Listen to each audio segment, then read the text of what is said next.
You're listening to KUCI 88.9 FM in Irvine. The opinions and views expressed in this program do not reflect those of KUCI, its management, or the UC Board of Regents. To find out more about this talk show or other talk shows broadcasting on KUCI, log on to our website at kuci.org or check out the latest program guide. This is Ashton Marcus, and I'm on location at North Coast Rep for their presentation of Amadeus. Hi, my name is Ashton Marcus. I'm with KUCI 88.9 FM in Irvine, and I'm here with Tony Amendola. Well, first of all, I loved you in Stargate. I thought you were fantastic. Loved you in Once Upon a Time.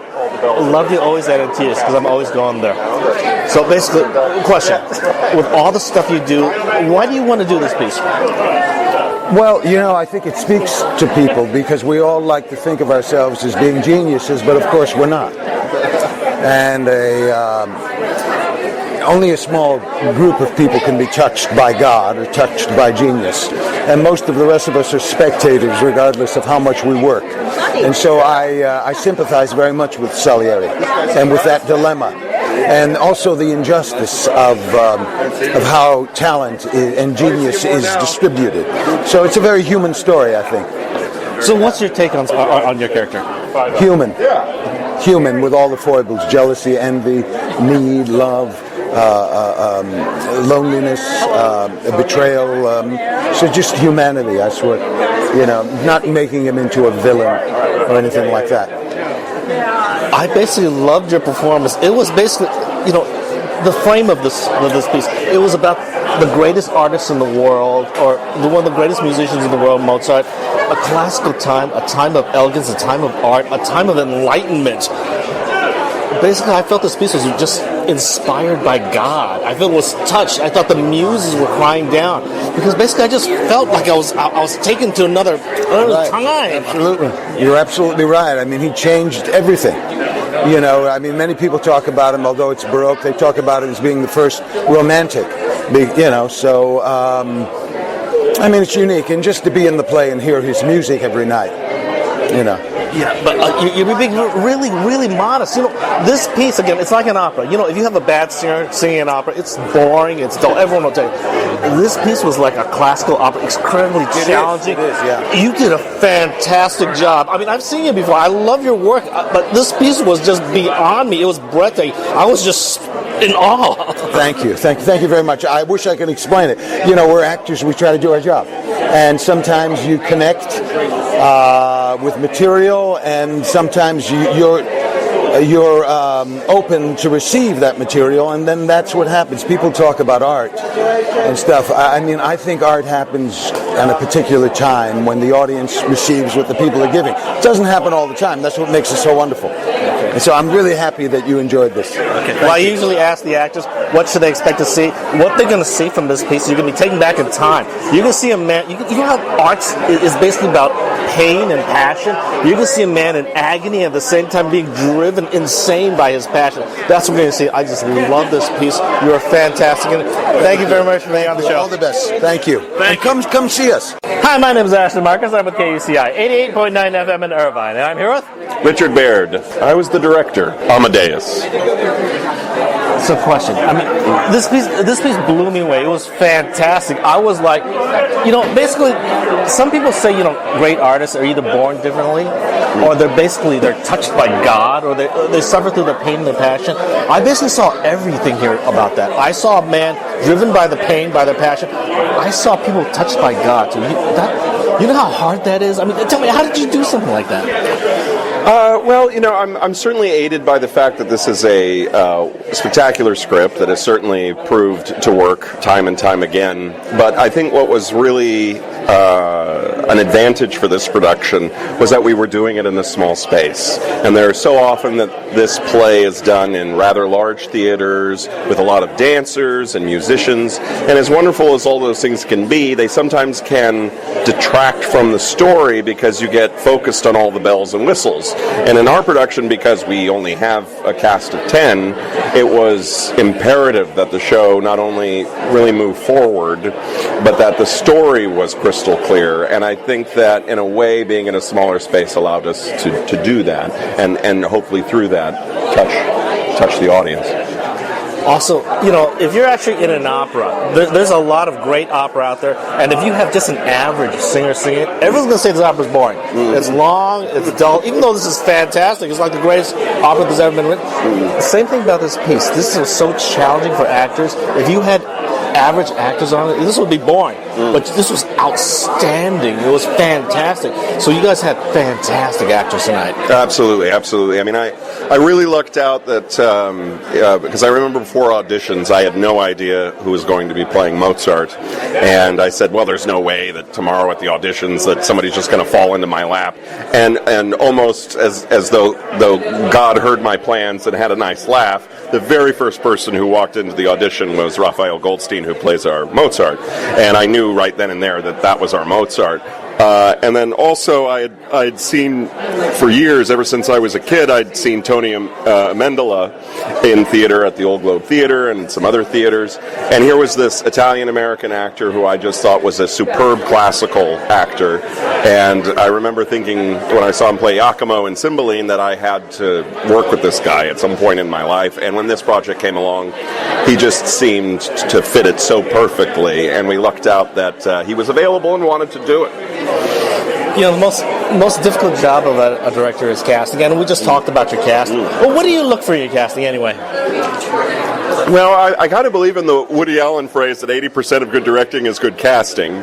And I not only look for actors who are really hungry and who come in with a lot of ideas. I'm not the kind of director that likes to tell everybody in the minutia detail of what to do. I'm not a puppeteer. I'm a director. And so I really try to find actors that I feel like are funny, intelligent, who are really ready to bring in a lot of ideas. I think that's so vital. And I also look for people who, frankly, are kind to work with. Because in my experience, the best actors have been not only the smartest people I know in the theater, but the kindest as well. The truly great ones.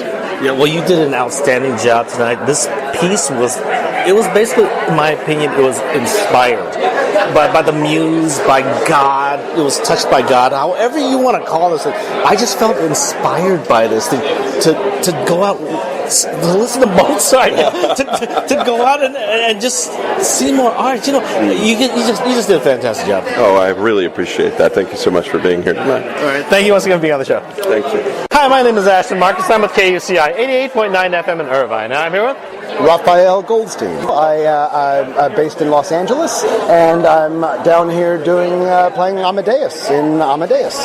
He is a wildly talented, very differently minded person who is unaware that he is brilliant.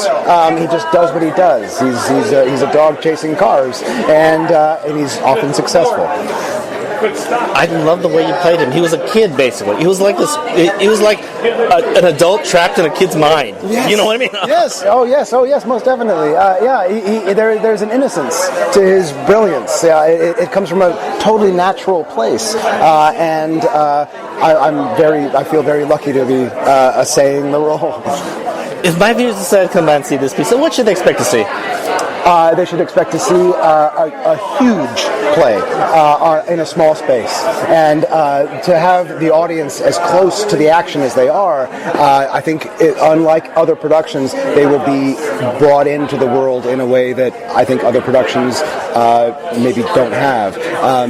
We are feet away from the people in the house, and so it's. I think it's going to be a really special production. I love this piece. Basically, it was almost like encapsulating opera, encapsulating art into one piece. It's like what drives the agony and the ecstasy of a person. I mean, Mozart and also the villain, basically, they were all being possessed by something, this arc of life, would just carry them and they just couldn't help themselves. Oh yes. Well, the world of opera at that time, it was you had to be possessed by it. Everybody was vying for patrons and subscribers, and sort of like now. Artists are always looking for support, and this time, if you didn't have that spark, you were out of luck. And so to live in that world of intrigue and competition was very difficult for a lot of artists, but they did it with varying degrees of success. Well, basically, I love this piece. The actors did a fantastic job because it's like an opera. Very complex acting, from dying scenes to to basically tragedies to romance to beautiful conquering, creating, and all that. So it's basically like an opera. If you don't have great singers doing this, it's going to be boring. You guys were fantastic actors. I was just mesmerized by you guys. Oh God, thank you so much. Well, Richard and David, Richard Baird and David Ellenstein, the artistic director, and Richard Baird, the director, they've assembled the A-team. Everybody on stage is doing fantastic work, and Richard's vision for this play was very ambitious, and I think he pulled it off. Really, I do. I think you pulled it off too, because I don't want to be trite about this, but I truly feel it was inspired. Maybe all the talk they talk about religion, about God, about they say some artists are just touched by God and all that. I feel that this piece was really just inspired. I just felt something about it. It was palpable. So you guys just did a fantastic job. Oh, thank you so much for saying so, and thank you so much for coming. Yeah, thank you once again for being on the show. Pleasure. Hi, my name is Ashton Marcus. I'm with KUCI 88.9 FM in Irvine, and I'm here with Christopher Williams. I am the Associate Artistic Director here at North Coast Repertory Theater. I'm an actor, director, stage manager, and I played Venticelli 1. What's your take on Venticelli 1? Flamboyance, fun, and almost vampiric in some way, about just how both the Venticelli just steal and get away with everything and survive. They know how to survive. I loved your performance tonight. Basically, you gave a lot of charisma. The interplay between you and your co-host. You seem like basically almost like talk show hosts for the 18th century. In a way we are, yeah. We play kind of narrators, as well as in this, Richard Baird, our director, had us kind of changing scenery and things like that, almost like the hand that comes in and pulls us in and out of different scenes and different periods of time as well. So, yeah, it's really fun. If my viewers decide to come out and see this piece, what should they expect to see? A lot of glitz and glam and some crazy drama, but with a lot of humor. And some, of course, beautiful music. I just love this piece. I think, I hate to be trite, but basically this is framed behind a play about art, about great art, about one of the greatest artists in the world. And it was done so eloquently, so beautifully. I actually thought it was inspired, by the muse or touched by God or something like that. I'm seriously, after I see this piece, do you understand what I'm talking about? I do, because I feel the same way. I think, and with Richard at the helm, he's an amazing maestro. Moving us back and forth. How many we had on that stage, on that small stage, it tells everything. It's like he's got this paintbrush and he's just, or a conductor's baton, if you will, and conducting all of us. There's actually a nice performance backstage with all the stuff that has to happen. It's great. But I also think you're being modest for the actors, because the actors were fantastic. Because a play like this is like an opera. If you have a bad singer singing an opera, it's going to be terrible. It's going to be boring. But this was fantastic. I was just so mesmerized. Every single piece. This was a fairly long piece. It was about, again, very classical music and all that. So again, if you don't do this right, you're just gonna lose the audience. You just had us in the palm of your hands. You guys are wonderful. Well, thank you so much. Yes, it is it's a delicate ballet or music score. All of it, the ins and outs and everything with the dialogue and everything. And we had a great time. It's a lot of fun. Once again, love the piece. I loved you in it. Thank you very much for being on the show. Thank you so much. Appreciate it. Hi, my name is Ashton Marcus. I'm with KUCI 88.9 FM in Irvine, and I'm here with Alice Sherman. I play the Venticelli in Amadeus at North Coast Rep. I'm from New York. I'm very, very happy to be here in San Diego. I was in Holmes and Watson last season and very, very happy to be in Amadeus. I live in New York, but my heart's in California. Great. And which character did you play tonight? I'm playing Venticelli 2. I'm one of the narrators of the story. I'd say my take on the Venticelli, they're kind of like comic relief, I'd say. They offer insight. We're kind of like the audience's perspective, and we're giving little bits of information and helping Salieri tell the story. I loved your performance tonight. First of all, I love the interplay between you and the other hosts. You were almost like, talk show hosts, morning talk show hosts. Yes, I would agree. We're kind of like morning talk show hosts. I love that idea. We are leading the audience on this journey through this kind of epic story, and we don't really know if it's true or not.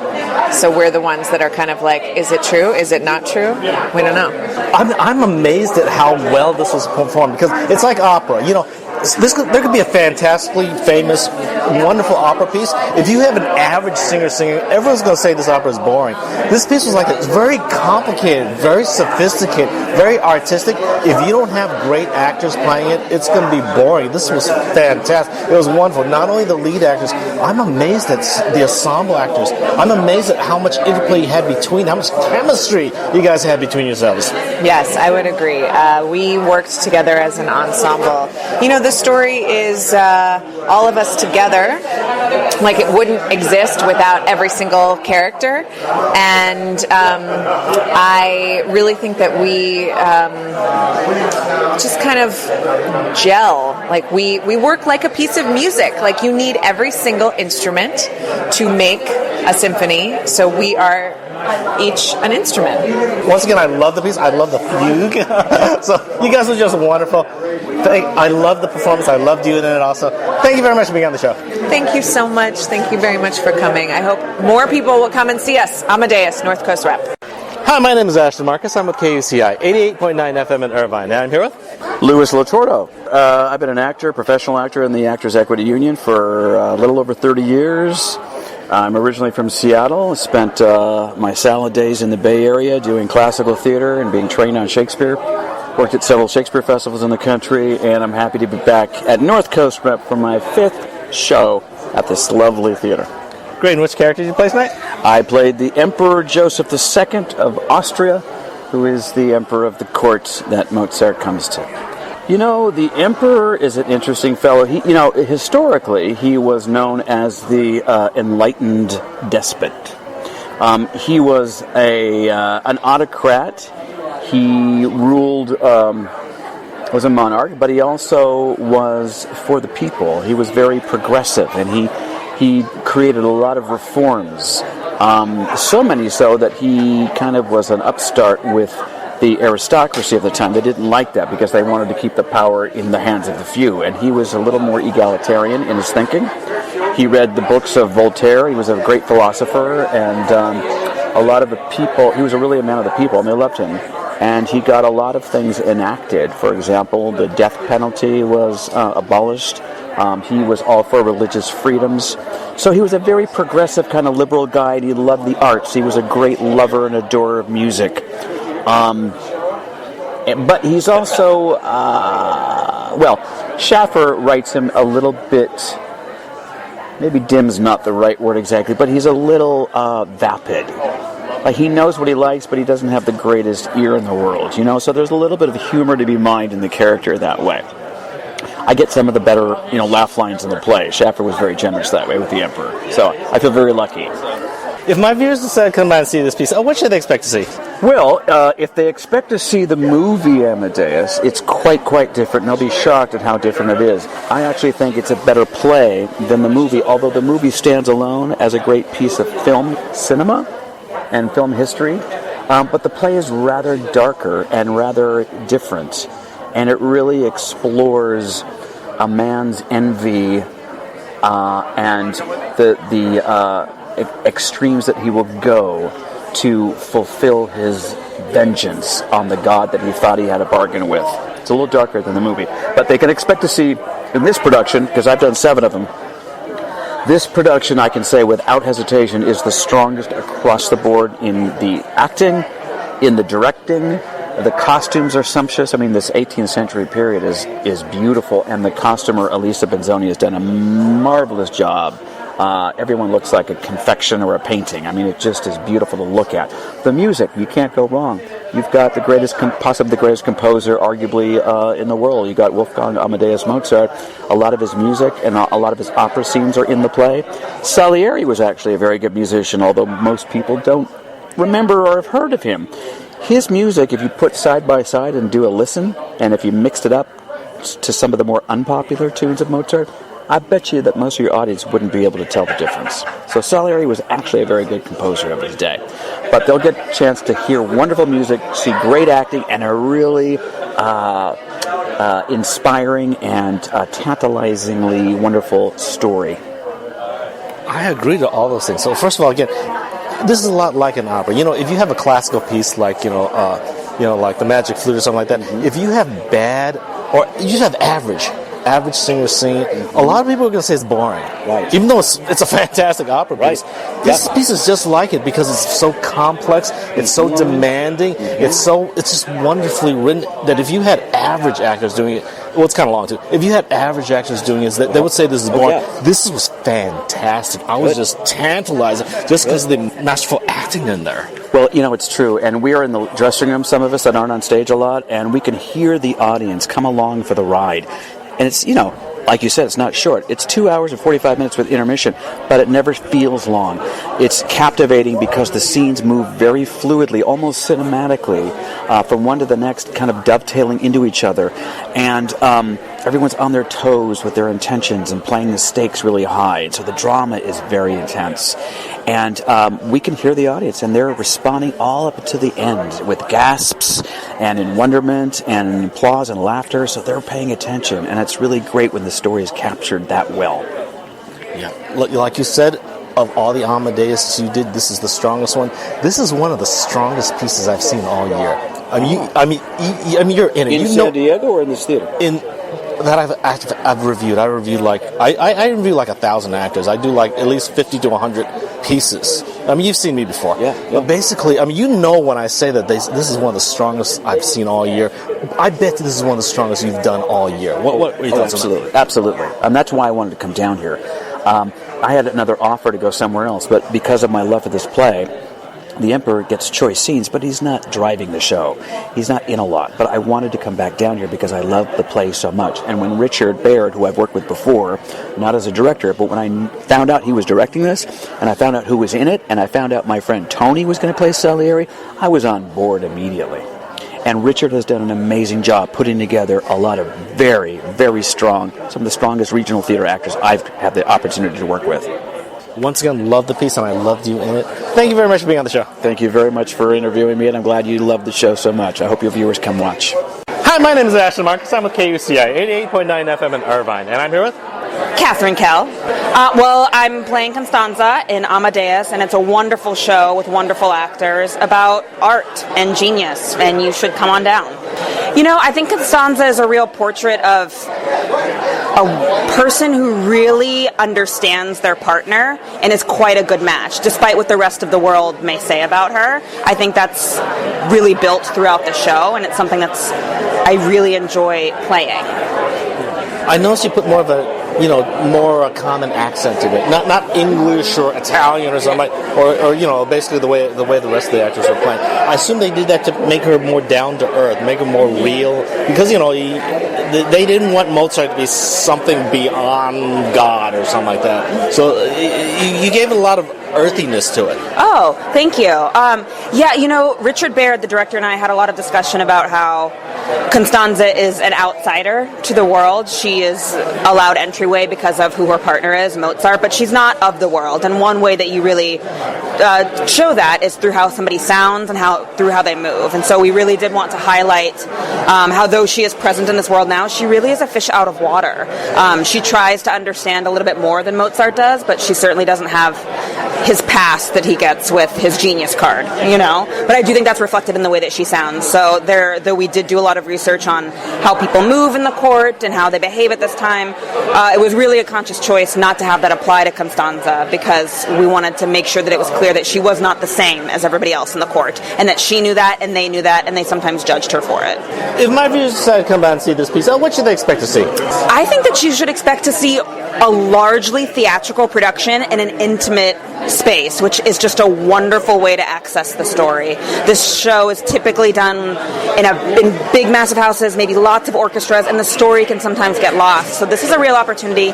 If you want to dig into the story of Amadeus, you should absolutely come see this version. Well, I love this piece because, again, it's like an opera. Basically, dealing with really complex art, if you have a bad singer up there, it's going to be pretty boring. Because, you know, there's a lot of people talk about boring operas. They fall asleep at operas, right? Right. But this piece, again, the acting was so masterful. It was so wonderful. I was just riveted. It's like going to a masterpiece opera, having a master singer dealing with it, and you are just in awe at what you saw.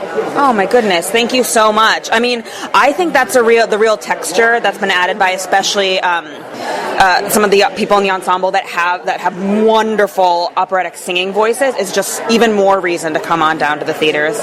You get right up close and personal to somebody who's going to blow you away with their vocal instrument. So that is really incredible. Well, once again, love the performance. A fantastic performance by the entire cast. I love you in it also. Oh, thank you. Thank you very much. Thank you very much for being on the show.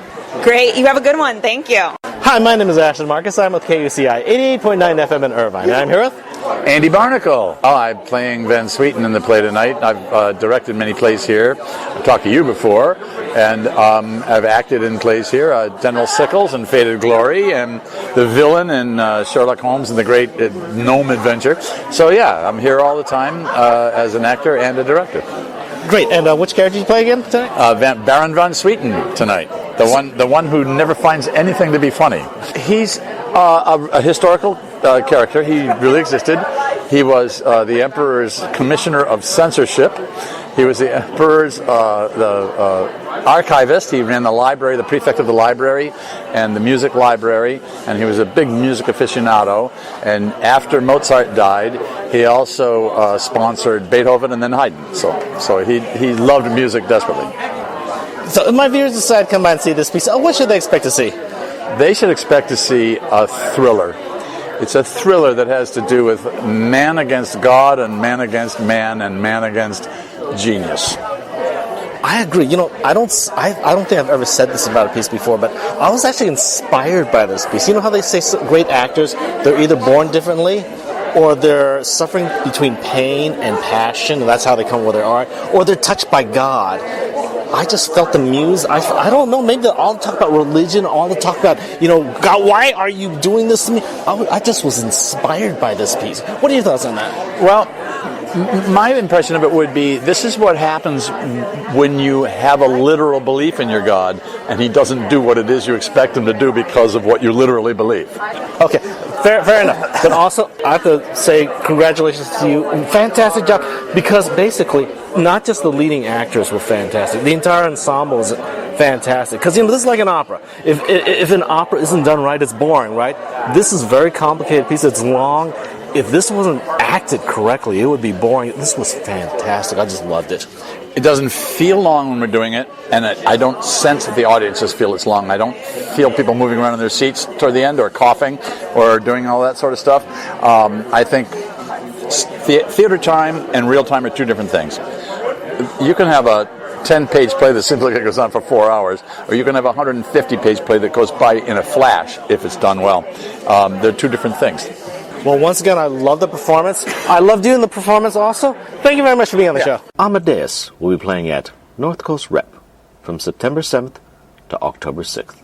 For more information, go to www.northcoastrep.org. This is Ashton Marcus, and I'm on location at Will Geer's Theatricum Botanicum for their presentation of Heinrich Ibsen's An Enemy of the People. Hi, my name is Ashton Marcus. I'm with KUCI 88.9 FM in Irvine, and I'm here with Christopher W. Jones. This has been an extraordinary process doing this play, and just like a multi-layered play that we've taken this. I'm Norwegian, so I've always enjoyed Ibsen plays, but it's the first time I actually performed in one. So the weight of it, and then putting this in the 1980s and adding the stain of the civil rights era and racism and the weight of that 27-layered burrito it's been one of the most challenging things I've ever done in my life. But it's been an extraordinary experience. Great. Which character you play? I play Thomas Stockman. Thomas Stockman is a good man. He's a good doctor. He loves his family dearly. He's very excitable, and he believes in the truth, and he's so excited about being a part of the community. It's the thing that excites him the most.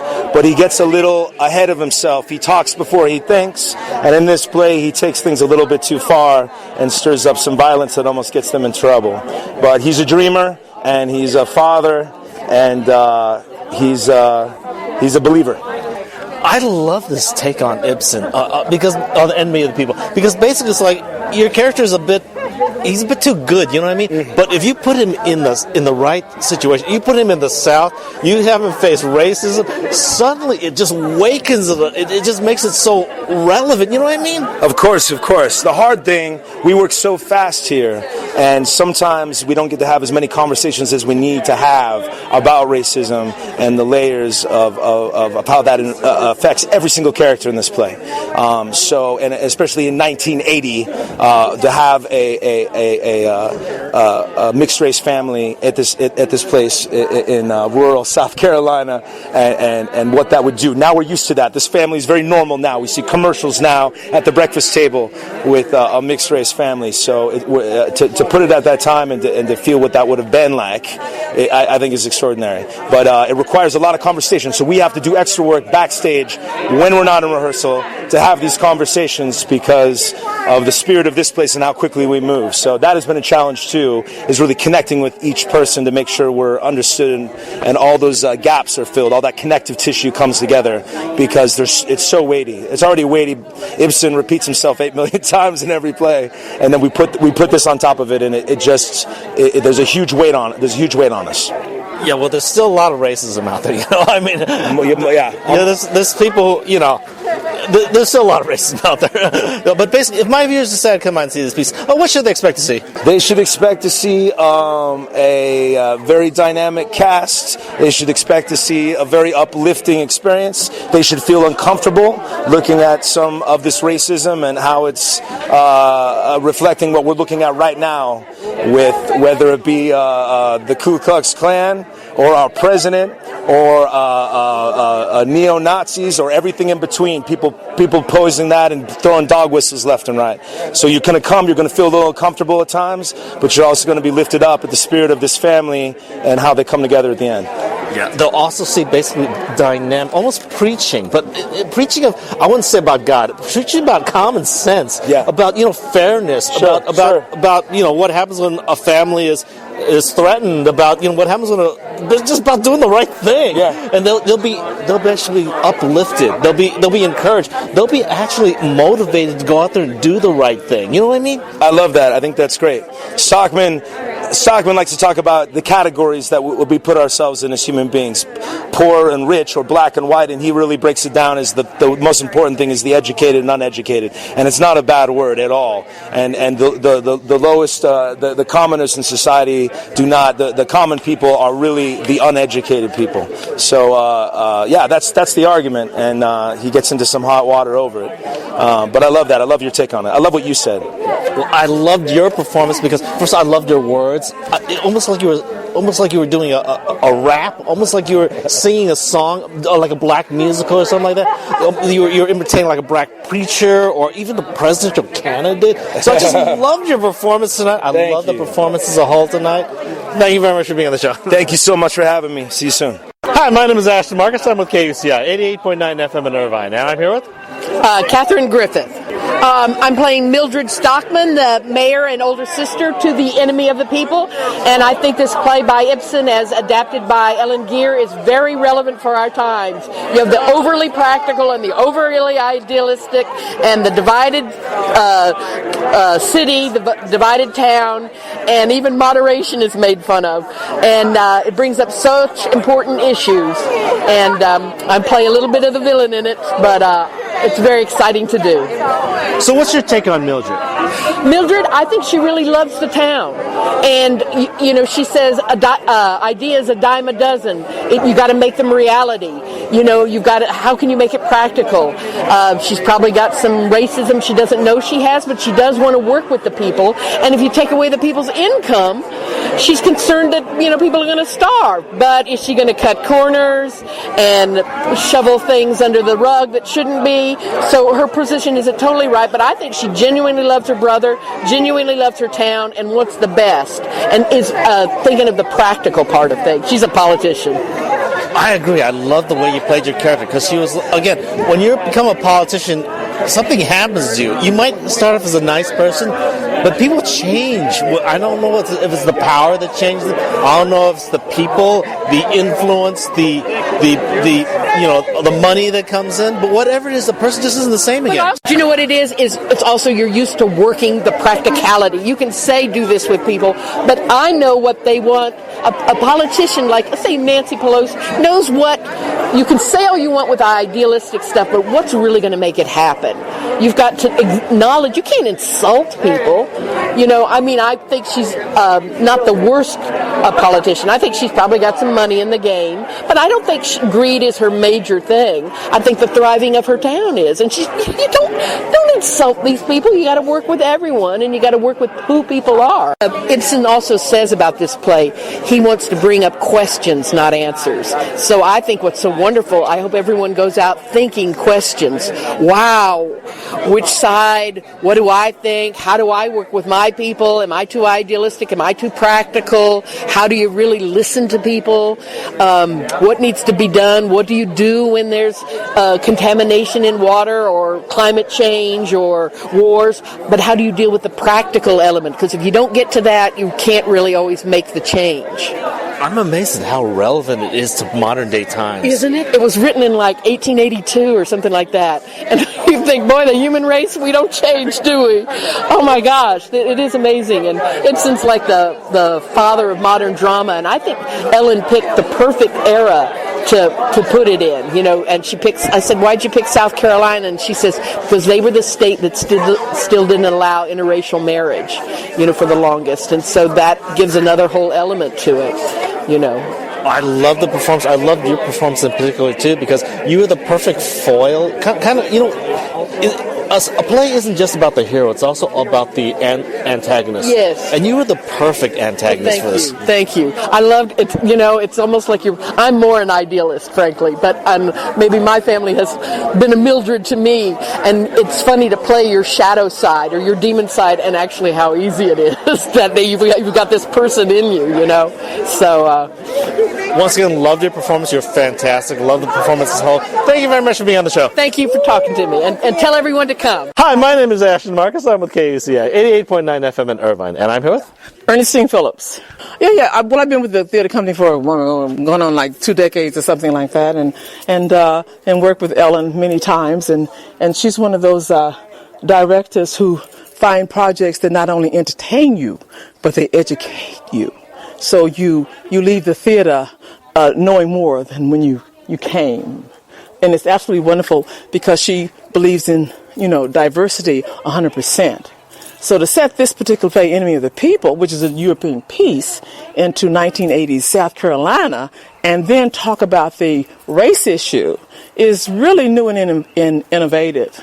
Yes. Mm-hmm. So which character did you play tonight? I'm playing Mrs. Stockman. You know, Mrs. Stockman is... grew up in this really segregated town. And interesting enough, South Carolina, during this time, was the last state to even accept interracial marriage. So now you have this very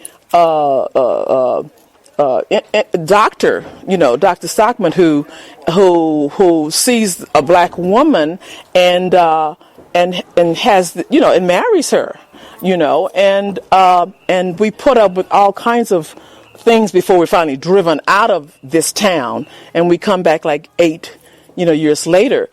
But she obviously really loves this guy, because anybody else would have just, never come back.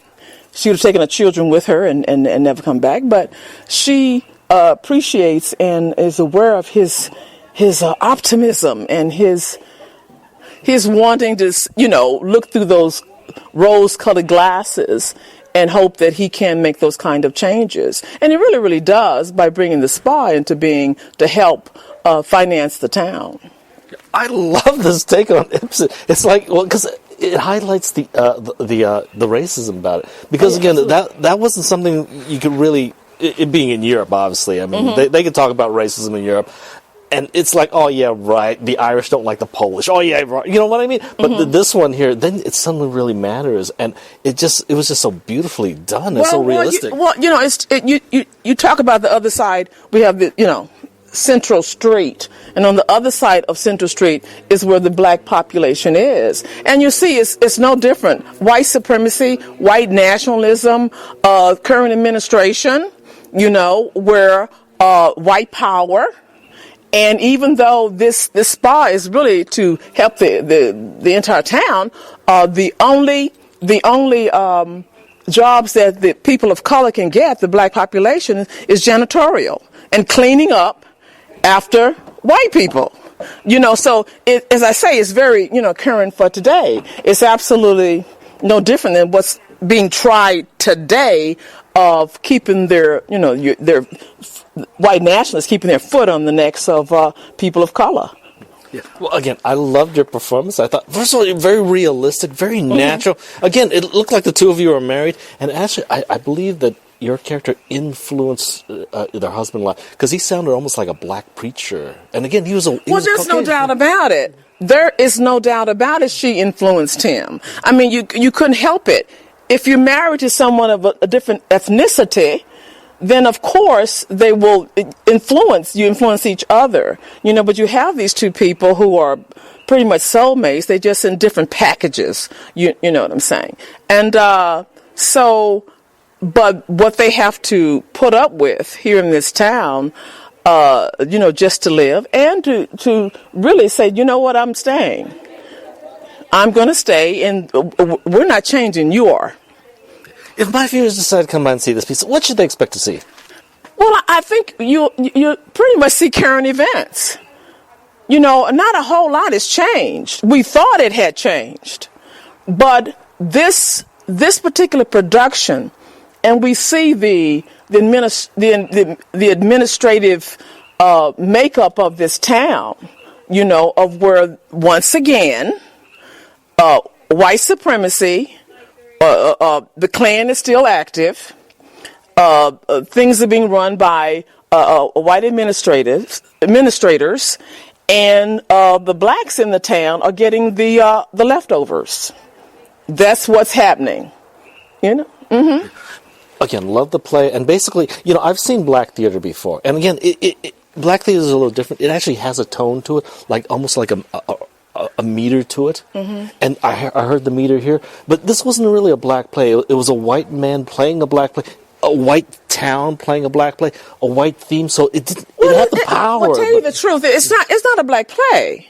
I mean, it has black elements in it, because in our country we're diverse. You can't. There's no town where it's just lily white. I mean, people of color are all over this country, and you cannot create laws without considering them. So it's not a black play. It has black elements, and it has the elements, of course, of the spa that's going to kill everybody because of the greed. It's the greed of the white administration. Now that sounds real familiar to me. Well, again, I love the play, and again, I agree. It wasn't a black play, because that was what I was trying to get to. Not at all. It was a play about people Right. About right or wrong. I mean, what are you going to do? You can do right or wrong. They just happen to be an interracial couple, and because of it, there was still the overtones of the old South. Because 1980 was still pretty, current, but they hang on. They still flying the Confederate flags down there in 1980. They're still trying to hang on to the old South, where there's a white massa and everybody, all the black folk is the slave. They're trying to hang on to that. Yeah, I agree. And you actually saw that in Ibsen too, the themes of that in Ibsen. Mm-hmm. But I just love the performance. I love the way you did it. So natural. So it was like a real family you were looking, and you just played it just wonderfully. Course. I mean, absolutely. It is a real, legitimate family. It just happens to be that he white, I'm black, and there's a bunch of interracial kids. Now the oldest girl here, she came already, when we married. So my husband, my first husband was a black man, and I already had her. But then when I married the white doctor, then we had, 3 more kids, interracial kids. So, I mean, when you look at the families today, my God, they're so diverse, and there's something really wonderful about it. You know what I mean? And they're getting along just fine. They're happy. And until someone on the outside is looking in and trying to make a negative statement about them. But this family is so tight and love each other so much, even though Daddy's a little kooky and he go off in left field. Everybody used to that. You know what I'm saying? But that we ignore that this kind of negative mess in the town. Yeah. Well, I love the performance. I love your performance also. Thank you very much for being on the show. Thank you very much. I appreciate that. Hi, my name is Ashton Marcus. I'm with KUCI 88.9 FM in Irvine, and I'm here with Jeff Wiesen. This will be my 20th season at the Theatricum Botanicum, so this is like a home for me. I have been a professional actor since my time graduating at UCLA School of Theater, Film, and Television. I hail from the San Francisco Bay Area, and live theater is my jam. I love this place, and I love being in front of a live audience, particularly one that likes to be outside and under the trees. And I have a little 2.5-year-old who's in the season this year at Theatricum. My wife is also a company member as well. Great. And which character do you play tonight? I play Alan Phillips, who is the head of the Small Business Owners Association and the local printer in town for the newspaper The People's Voice. Alan is a self-professed moderate man, and if you see the show, you will know, because I say the word moderation about 25 times in the course of the play. But I think that's really a mask for what I'm called by other characters in the show, which is just someone who sort of sways whatever direction the wind is blowing. And it's really kind of it's a depressing kind of person, I think, and someone that you see a lot in politics, and someone that you see a lot. Everyone knows the kind of person in their life who, depending on which way the wind is blowing, that person's going to go that direction, or whichever, very easily swayable. And so Ellen, our director, and I have worked together a lot to sort of find where this character stands on the racial issue in terms of being a racist, and where he stands on the poor and the wealthy issue, because I have a little bit of clout being the Small Business Owners Association head of that organization. So I think that it's really a portrayal of somebody who is a professed moderate, but operates in a political way, in that everything is done for self-interest.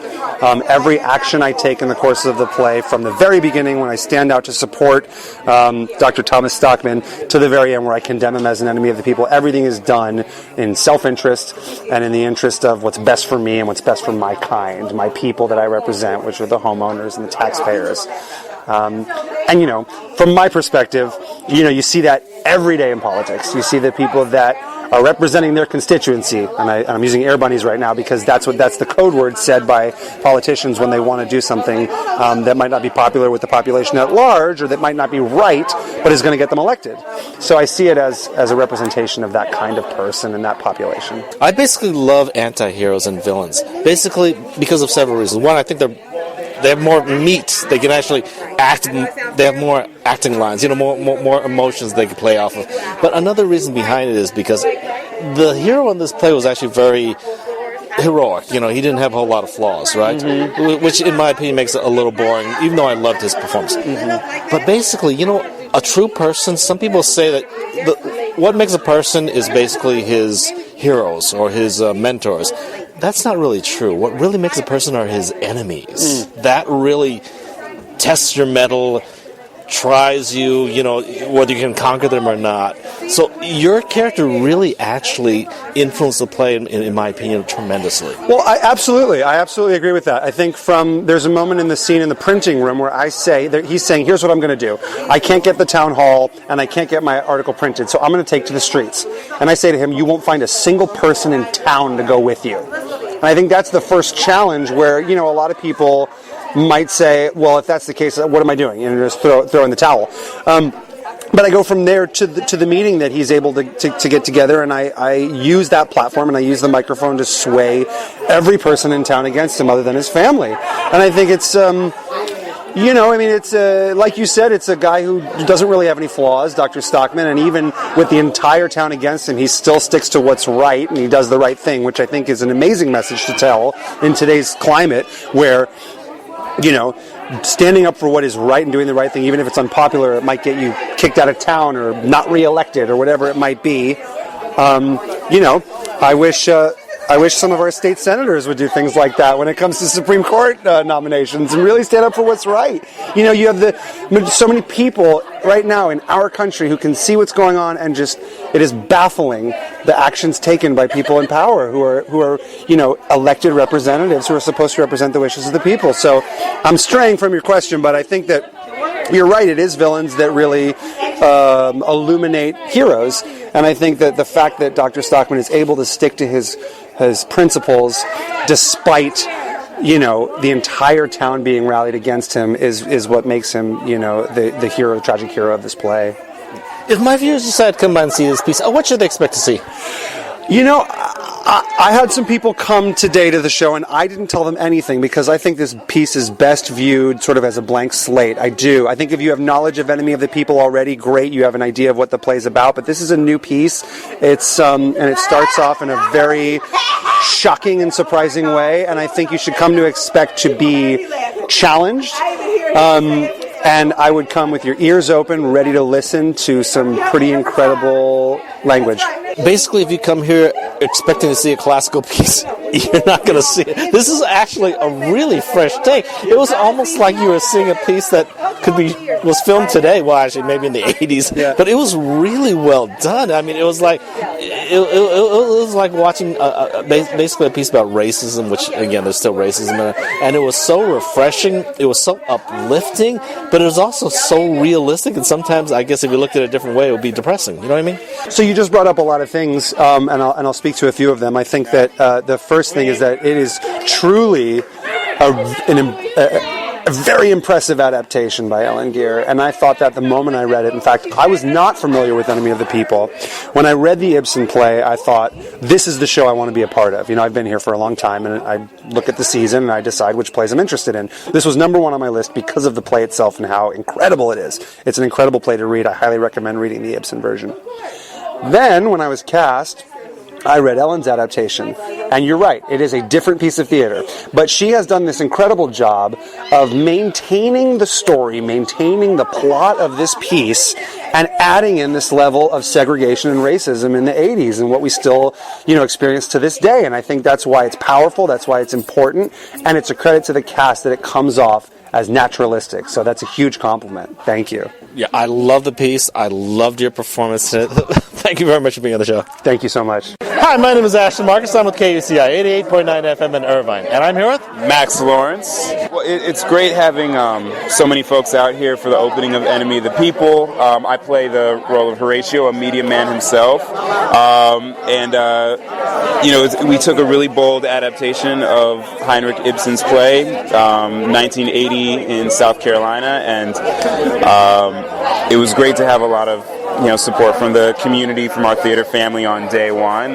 We feel like we're in a really good place and looking forward to continuing throughout the whole summer. Great. Which character are you playing it? His name is Horatio. He works for the local newspaper and kind of has a change of heart when he goes from trying to do the right thing for the community, and he kind of flips that into a mode of self-preservation once it looks like the topic is a little bit more controversial than he initially thought. Horatio is one of those guys who mistakes and kind of blurs the line between self-preservation and community preservation. Some of the initial action that he is interested in taking for the good of the community, he abandons because he realizes that his personal livelihood might be at stake, and he's not the kind of person to make that personal sacrifice even for the greater good. And so he, eventually bends to the pressure, and perhaps he might thrive a little bit in the aftermath of that, but he's certainly not thought highly of within his own community afterwards. Yeah, if my viewers come out and see this piece, what should they expect to see? A lot of really bold topics, especially when it comes to race relations, the different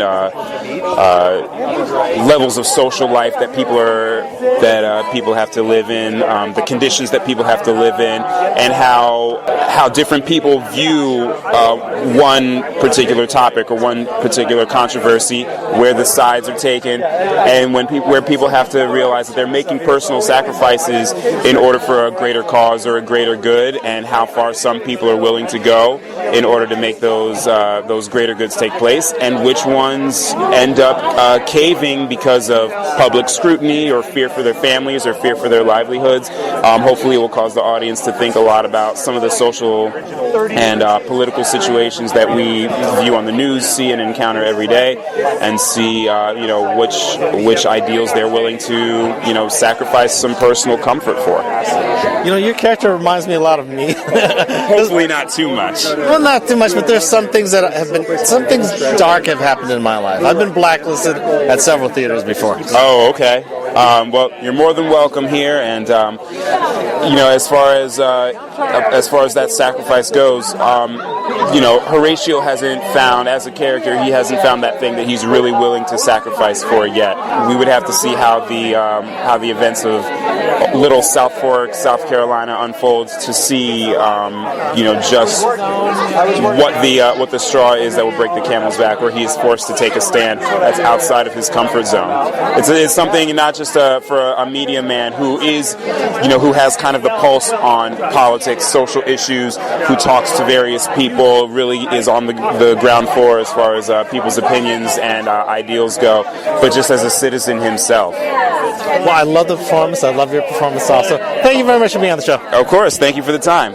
Appreciate it. Hi, my name is Ashton Marcus. I'm with KUCI 88.9 FM in Irvine. I'm here with Connor Clark Pascal. Yeah, it's been an interesting ride opening a play that dances on this line of controversy, but a play that also stays in tune with its historical accuracy and is true to its historical accuracy. And for instance, the David Duke speech that myself and another actor, we alternate playing David Duke every other night, get to do, is actually not written by Ellen. It's actually word for word a real speech from David Duke from 1970. That's a very it's a very interesting thing to literally step into the shoes of something using the actual historical text. Has been something I've never done before, and something I'm I feel very grateful for. But also it comes with a lot of responsibility, and it's it just takes more full commitment than probably anything else I've ever done. Well, I loved your performance. I mean, you were fantastic. Oh, thank you. It added so much to the play because it was in the very beginning and kind of set the tone for everything. So I just really loved the performance you did. Thank you very much. Yeah, and it does. It sets the scene for the whole thing, and so it's been an interesting thing to kind of go through, and also until tonight, just speaking to sort of an empty audience. So today was the first time looking out there and seeing audience reactions of all different kinds. So it was a blast. There were different reactions, yes, depending on the person. So, but thank you for saying so. Yeah, well, loved your performance. Thank you. Shocking, distasteful at times. Yes. But basically, I just loved your performance. I thought you were fantastic. Thank you so much. Thank you very much for being on the show. And thank you for the interview. Heinrich Ibsen's An Enemy of the People will be playing at Theatricum Botanicum from June 22nd to September 28th. For more information, go to www.theatricum.com.